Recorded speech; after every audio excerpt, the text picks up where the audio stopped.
隨住近年 F1 電影 DTS 嘅出現，令越嚟越多人開始入坑睇 F1，而去現場睇嘅朋友都會隨之而嚟咁樣增加。亞洲3站中國、日本、新加坡，相信都會係身處亞洲地區大家喺選擇睇車時候嘅首選。但大家有睇其他 channel 嘅片都知啦，新加坡就出名貴，日本等同於軍訓級。如果想選擇一個又平又鄰近地鐵站、交通方便嘅賽站，上海喺呢一方面絕對比起另外2站較為有優勢。F1 2026年中國大獎賽就喺上星期完咗啦，而今年我哋亦都有幸再度到訪現場睇車，所以今條片就想藉住過去2年嘅所見所聞、中過嘅伏、舐過嘅嘢嚟同大家講下，到底上海 F1 站有啲咩較為佔優，又有啲咩有待改善，以至係咪真係如 Fresh 嘅手足所講，體驗極差呢？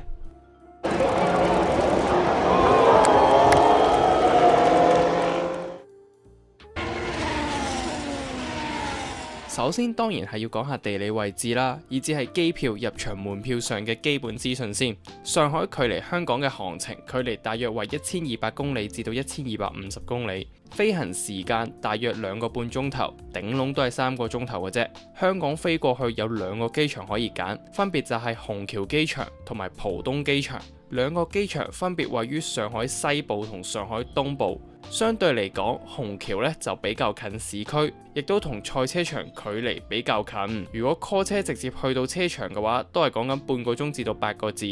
而浦東嘅話就要半個鐘，如果唔塞車嘅話。不過虹橋雖然比較近市區，由於噪音管制嘅原因，喺大約夜晚11點之後就唔會再有飛機起飛或者到埗，而基本上喺夜晚6點打後，香港都差唔多冇機飛過去。咁啱我哋2次去都係7點幾嘅機，所以就唔知係咪真係咁方便啦。喺機票價格方面，由於3月唔係咩旅遊旺季，而且上海冇咩櫻花季，所以機票一般嚟講都係喺亞洲3巨頭裏面最平嘅。例如喺 Skyscanner 呢度睇下，假設行程上同我哋一樣，3月26號星期4晚香港飛浦東，價位大概都係1000蚊去到1300蚊左右。雖然而家睇唔翻 F1 嗰個禮拜前嘅機票價位，但如果你係去到出發前嗰個禮拜先 book，價位大概都係咁上下。不過好似我哋咁，早喺12月已經 book 定，2條友都講緊只係1402蚊，即係為翻一個人700蚊鬆啲。不過想講，連續2年飛上海，以至係上海飛翻嚟，都係會 delay。好似今年咁，香港飛過去未出發就 delay 咗1個鐘，浦東翻嚟架機又有問題。原本12點9起飛，最終差唔多3點先飛到。講完機票之後，當然就係要嚟講下 F1 門票票價。今年上海嘅票價其實就啱啱加咗價，其中加幅最大嘅就係 A 白金漢台由3880人民幣加咗800蚊人仔，去到4680蚊人民幣，其餘就分別加咗40至到300蚊人仔不等。不過唯一冇加價嘅就只係得 C、F、J 嘅草地位，同埋今年先有嘅 Grandstand E 新漢台1580蚊人民幣。咁基本上上海嘅 F1 門票分為2類，第一類當然係3日門票，即係你可以連續5、6日都可以入場，由 FP1 到衝刺賽再去到最後嘅正賽你都可以睇晒。而第二類就係單日門票，分別分為星期5、星期6同埋星期日嘅門票，即係話例如你買咗星期5嘅飛，就只係得星期5先入得嚟啦，類似澳門大賽車門票嘅一般操作。但留意翻，每日嘅票價都係有唔同。以 B 漢台為例，星期5就410蚊，星期6就去到740蚊，星期日再貴多2倍有多，去到1890蚊人民幣。同埋大家唔好諗住逐日咁樣散買會平啲，其實將3日加翻埋，一共要俾3040蚊，而直接買3日嘅飛就2180蚊。雖然話就話今年加咗價啦，但其實同其他2站相比，上海全場最貴嘅白金漢台講緊係4680蚊人民幣，約5000幾港紙，而日本嘅主漢台講緊係要14000 yen，大約7000幾蚊港紙，新加坡甚至去到大約2572波子，即係15000、16000蚊港紙，所以真係冇得鬥氣。上海的確係亞洲3站，甚至係2026年22場車之中最划算嘅一站。官方唯一銷售途徑其實只係得主辦方九視體育官方 App 先有得買，仲要求你填大陸電話 number 先買到。雖然之前喺 Threads 上見過有人話亂填啲 number 入去都得，不過我哋試過好似就唔 work。另外每個 account 限購4張飛，購買程序採用實名制，必須填寫真實姓名、真實證件號碼及真實電話號碼。即使佢話咩每人限購4張飛，但上年一開賣唔夠5分鐘已經全部賣晒，仲誇張過日本。所以其實基本上入到去買嘅嗰一刻都冇得大家揀，見到仲有啲咩證就只能夠九衝嗰個。當然如果你話冇大陸電話 number，都可以去 F1 官方授權嘅 F1 Tickets 買飛，不過價錢已經比起九視度貴咗一陣。如果最終都係買唔到，其實都可以考慮下 KKday、東瀛遊等嘅平台上面買嘅。By the way， 有大量黃牛掃完啲飛之後，開價1萬蚊人民幣一張 F1 3日飛，所以今年嘅 F1 上海站入場人次係 sold out。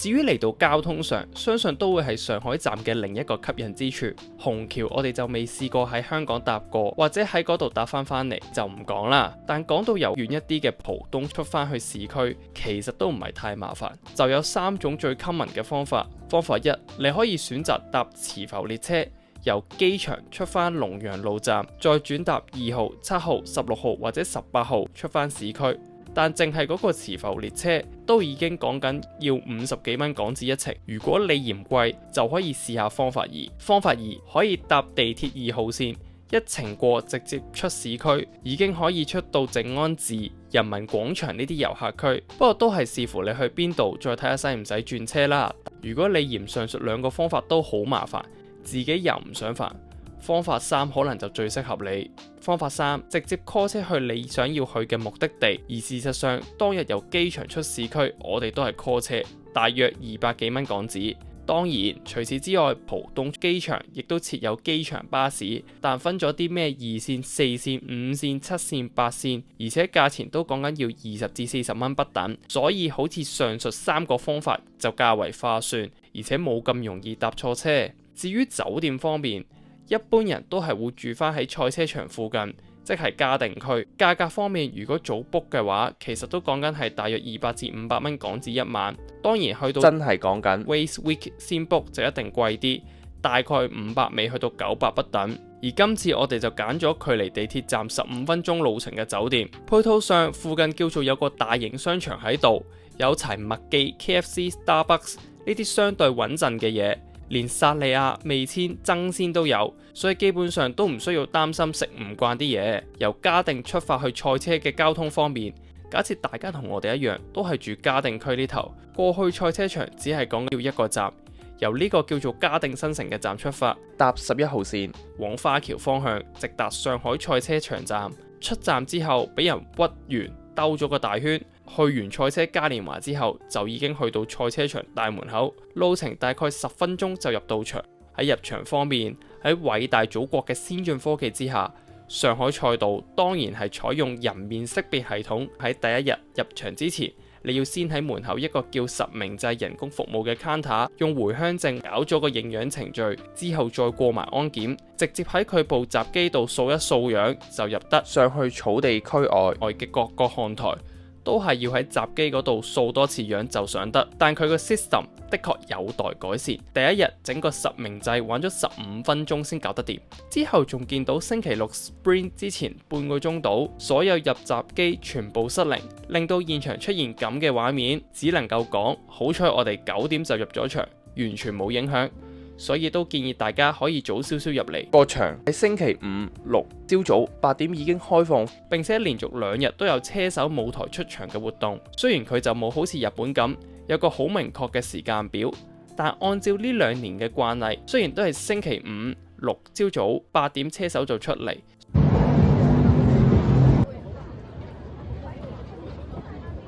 最後講咗咁多場外嘅嘢，當然就要講翻嚟場內。首先看台方面，上海賽道一共分為8個不同看台，分別有位處於起點大直路嘅 A 看台、Pit Exit 去到 T1 位置嘅 B 看台、位於 T14呢隻髮夾彎前嘅 H 看台，T14 出彎位至到 Pit Entry 嘅 K 看台，C T5 至到 T6，F T13 至 T14 之間嘅直路，J T14 彎位，3個草地路段，以及今年喺 T11 至到 T13 增設嘅 E 看台，其實基本上除咗 A、K、H 冇買飛唔入得，同埋 J 未入過之外，其他看台位我哋都去過晒。如果論睇起步、頒獎、on the grid、車手出場、場內表演等等呢啲，就唔使問，一定係 A 贏晒。不過如果真係單純想影車， A 得條直路又真係麻麻地，相比全場咁多個看台之下，睇得最多嘢同埋較為方便。B 看台其實可能更加好，基本上係可以睇晒由出 Pit 到 T1 出 T3 嘅畫面，例如拉里今場嘅內鬥，你就可以一眼飽覽。但其實價錢平啲，同樣睇 T1 到 T3，甚至可以睇埋 T5 出 T6，都仲有 C 草地區可以揀。不過唯一嘅壞處就係會俾啲鐵絲網阻住，但一分錢一分貨啦。另一邊廂同樣係草地區嘅 F， 個人認為係賽道咁多個去過嘅區裡面最差嘅位，直路架車快到基本上乜都睇唔到。另外想講，所有有買飛入到賽車場嘅人都可以入去 C、F、J 嘅草地區。至於今年新加嘅 E 看台又係點？明顯比起上年去 B 看台，賽車同我哋嘅距離係變遠咗。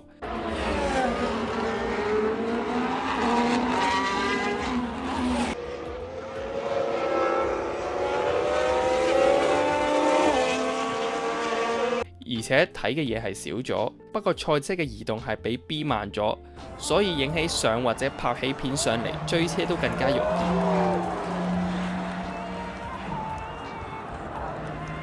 但最大嘅問題就係 A 喺呢度 ，E 喺呢度，車手就話分零鐘過到去啫，但用腳骨力過去差唔多要半個鐘有多。沿途唯一嘅好處就係每幾百米就有一個廁所，同埋都整咗啲車手嘅相喺度，鼓勵下你冇咁容易放棄。Alonso 放棄咗Honda未呢？不過其實佢都有接駁車，但係就整咗喺 P5 停車場，即係大概 J 看台後面。但其實由大門口行到去 J， 已經等於行去 E 看台嘅一半路程。去到停車場等得接駁車得嚟，其實分分鐘都已經行到過去，而且指示又唔多清晰。同埋要出咗場再重新過多次安檢，掃多次樣先入得場，所以其實都係有啲麻煩。行過去可能仲更加方便。另一邊廂喺 E 看台嘅配套上，都同樣設有獨立嘅嘢食檔，同埋有個 F1 Driver Selfie 嘅位。而且 E 嘅最大優勢就係走嘅時候唔使同人逼。由於 E 看台嘅車迷即係我哋，已經俾人放逐咗去賽道嘅另一邊，所以走嘅時候比起賽車場地鐵站，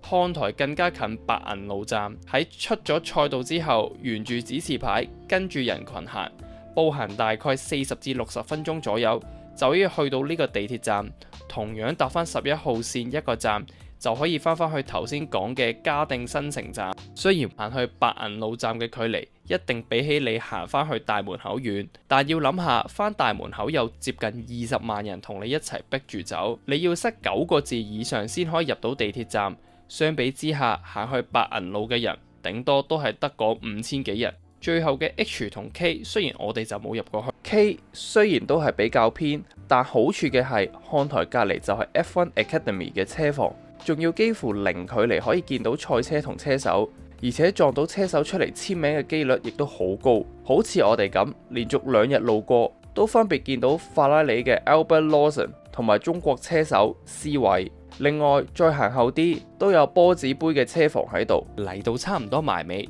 當然要講下場內嘅物價水平。雖然作為一個香港人去睇車，機票平、酒店平、入場飛都平，但場內嘅物價就偏偏調翻轉，樣樣都貴。首先，就算幾貴都好，大家都要焗住俾錢買嘅嘢食方面。2025年我哋第一次去嘅時候，價位大約就係80至到200蚊人民幣。有呢間酷之味、Costa Coffee 同埋 Shake Shack 咁數埋，其實都只係得4-5間，而且除咗 Shake Shack 之外，其他鋪頭嘅質素都可以做到 OK 難食。但嚟到2026年，又好似好翻少少咁樣。今年多咗謝霆鋒嘅風味、Hits Go、動立方同埋呢間叉燒飯睇落好似好服嘅毛毛巴士等等。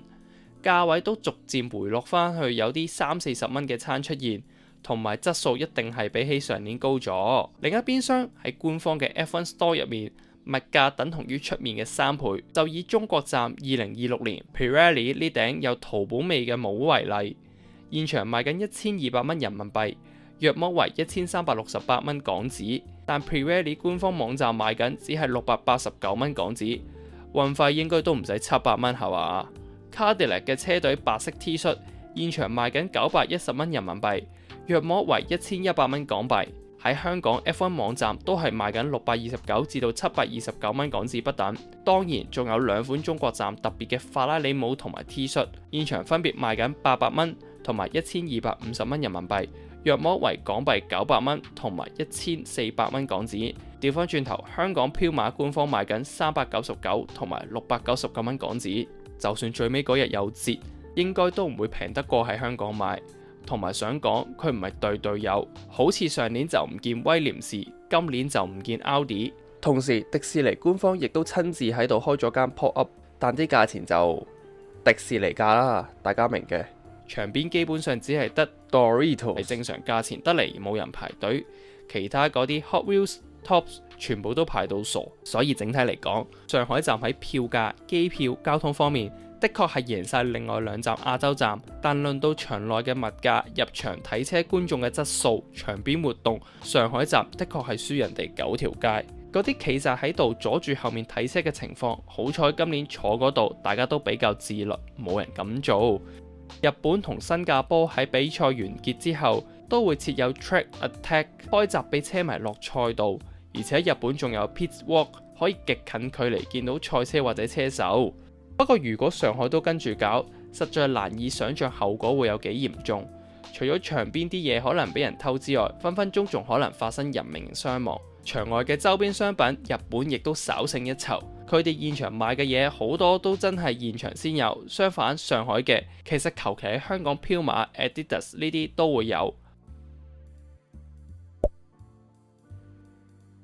好啦，今條片就嚟到呢度。唔知道今年大家又有冇嚟上海睇車呢？我覺得整體體驗係差，定係其實都唔係真係咁差呢？或者你睇完呢條片之後，又有冇興趣下年一戰上海站呢？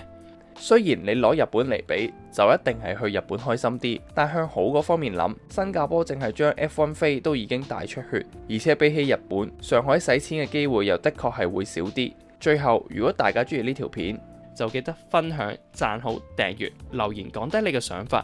仲有可以 follow 翻我哋嘅 IG。多謝大家收睇，我哋下集再見啦，拜拜。